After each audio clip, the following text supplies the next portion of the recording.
តោះបងប្អូនយើងរៀនចេញពេលដែលយើងទៅទិញទូរស័ព្ទថ្មីថាតើទូរស័ព្ទយើងជាប់ iCloud អត់ណាយើងអាចចូលទៅចេញបានតោះចូលដល់គ្នាដំបូងយើងចូល setting មកបន្ទាប់ពីយើងចូល setting ហើយយើងរកមកពាក្យថា general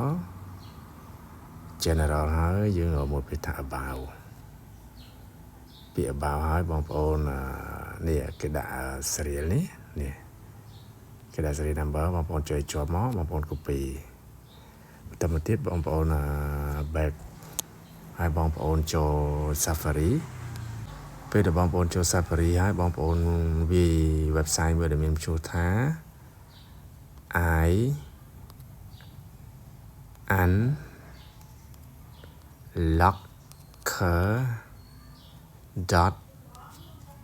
iunlocker.com បងប្អូនចូល website ហ្នឹងមកអូខេបងប្អូនចូលមក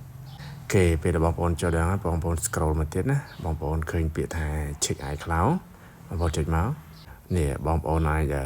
ផាសserial ដែលយើងបាន copy ហ្នឹងមកបាត់អូខេ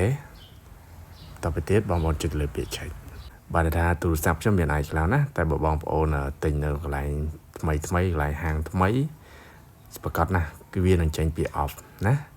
អញ្ចឹងទូរស័ព្ទខ្ញុំនេះខ្ញុំប្រើនេះបានថាខ្ញុំមាន iCloud របស់ខ្ញុំហើយអញ្ចឹងវាត្រូវជាប់ហើយណាអញ្ចឹងបងប្អូនអាច check តាមនឹងបានអរគុណ